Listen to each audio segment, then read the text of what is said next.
tunnels de vente Ouais. et tout ça. Est-ce que c'est obligatoire? Est-ce que...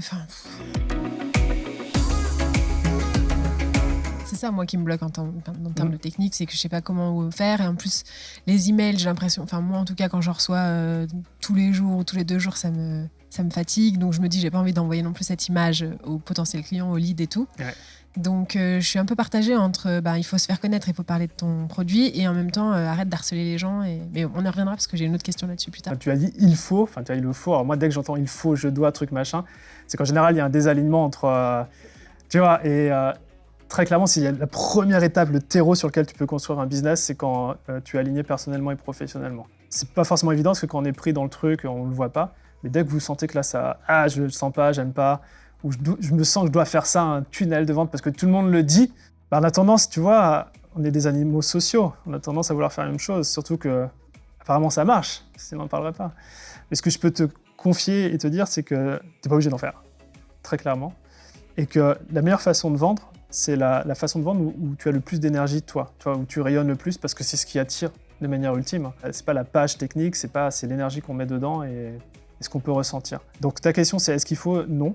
Et en vrai, c'est l'hypocrisie du truc. C'est que quand j'ai commencé sur ce marché marketing, j'étais expert sur les tunnels de vente.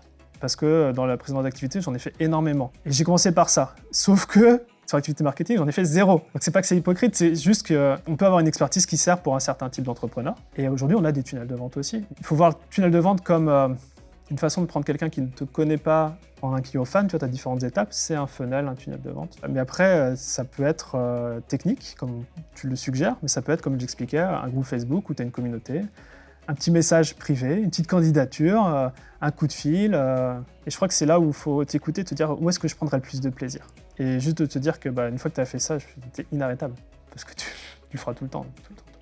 Si on est dans cet écosystème de l'infoprenariat, on peut être harcelé d'emails, de nouvelles opportunités de faire du business, le nouveau truc, le shiny object, l'objet brillant. Moi, ce que je conseille, notamment dans l'incubateur, c'est d'avoir un seul marché, une seule offre, bon, on pourra en parler, un seul système de conversion, qu'on pourrait appeler tunnel de vente, et une seule source de trafic scalable. Et tu te focuses dessus minimum pendant 1 an, pour pouvoir générer du chiffre conséquent, structurer, ce genre de choses. Et ce système de conversion, c'est toi qui le choisis. Celui qui te plaît le plus, est-ce que c'est webinaire? Est-ce que c'est de l'événementiel? C'est de l'événementiel. Est-ce que c'est une communauté groupe Facebook? Est-ce que c'est Insta? Si tu kiffes faire ça, tu focuses là-dessus.